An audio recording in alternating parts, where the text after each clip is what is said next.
ಶ್ರೀ ಗುರುಭ್ಯೋ ನಮಃ. ಶ್ರೀಕೃಷ್ಣಾಯ ನಮಃ. ಎಲ್ಲರಿಗೂ ನಮಸ್ಕಾರ. ಒಬ್ಬರು ಸಂದೇಹ ಕೇಳಿದ್ದರು, ಏಕಾದಶಿ ಮರಣಂ ದ್ವಾದಶಿ ದಹನಂ ಅಂತ ಹೇಳ್ತಾರಲ್ಲ, ಅದೇನು ಅರ್ಥ ಹಾಗೆ ಅಂತ.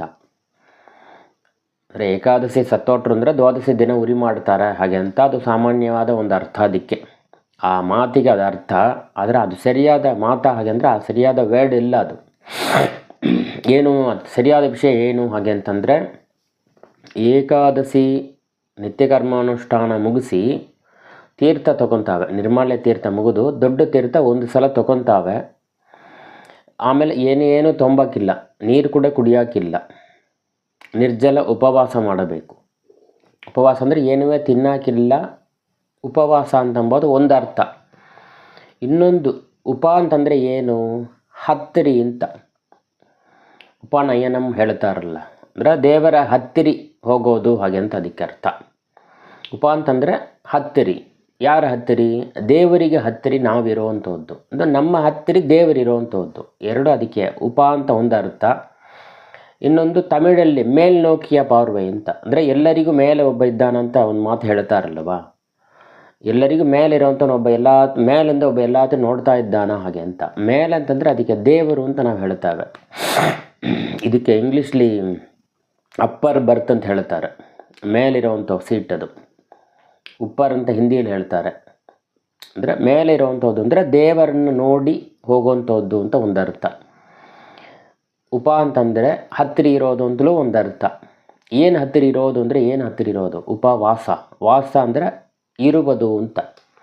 ನೀವು ಎಲ್ಲಿ ವಾಸ ಮಾಡ್ತೀರಿ ಅಂತಂದರೆ, ನಾ ಎಲ್ಲಿ ಇದ್ದಾನೆ ಆ ಸ್ಥಳನ ಹೇಳ್ತಾನೆ.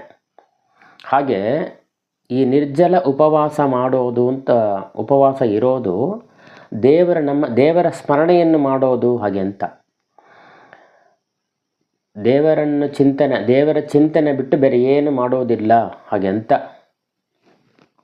ದೇವರನ್ನು ಸ್ಮರಣೆ ಮಾಡೋದು, ದೇವರನ್ನು ಸ್ತೋತ್ರ ಮಾಡೋವಂಥದ್ದು, ಏನೋ ಮಂತ್ರ ಪಾರಾಯಣ ಮಾಡೋದು, ದೇವರ ಹಾಡು ಹೇಳುವಂಥದ್ದು. ಅಂದರೆ ದೇವರ ಸಂಬಂಧಪಟ್ಟ ವಿಷಯವಾಗಿ ನಮ್ಮ ಎಣ್ಣೆಗಳು ದೇವರ ಹತ್ತಿರ ಇರಬೇಕು. ದೇವರು ನಮ್ಮಲ್ಲೇ ಇರ್ತಾನೆ, ನಮ್ಮ ಹತ್ತಿರ ಇರ್ತಾನ ಹಾಗೆ ಅಂತ. ನಮ್ಮ ಹತ್ತಿರ ದೇವರು ವಾಸ ಮಾಡ್ತಾನೆ, ದೇವರ ಹತ್ತಿರ ನಾವು ವಾಸ ಮಾಡ್ತಾವೆ ಅಂತ ಅರ್ಥ ಉಪವಾಸ ಹಾಗೆ ಅಂತಂದರೆ. ಏಕಾದಶಿ ದಿವಸ ಇದು. ದ್ವಾದಶಿ ದಿವಸ ದಹನ ಅಂತ ಹೇಳ್ತಾವಲ್ಲ, ದಹನ ಅಂತಂದರೆ ಉರಿ ಮಾಡೋದು ಅಂತ.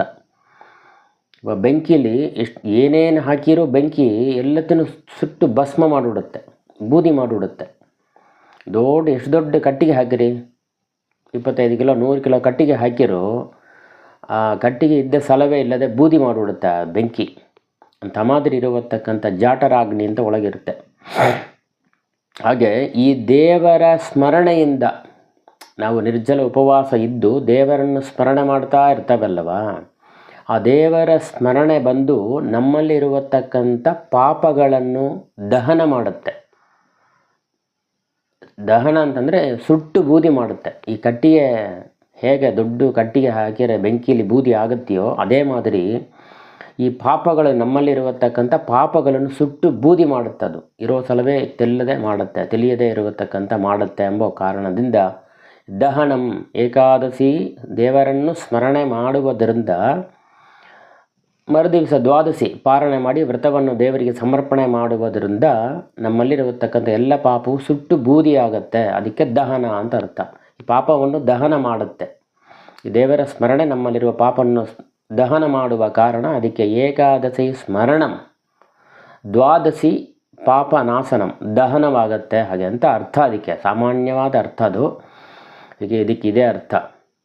ಹೀಗೆ ಈ ಏಕಾದಶಿ ಅಂತ 3 ದಿನ ವ್ರತ. ಅದು ದಶಮಿ, ಒಪ್ಪತ್ತು, ಏಕಾದಶಿ ನಿರ್ಜಲ ಉಪವಾಸ, ದ್ವಾದಶಿ ಪಾರಣೆಯನ್ನು ಮಾಡಿ ದೇವರಿಗೆ ಆ ವ್ರತವನ್ನು ಸಮರ್ಪಣೆ ಮಾಡೋದು.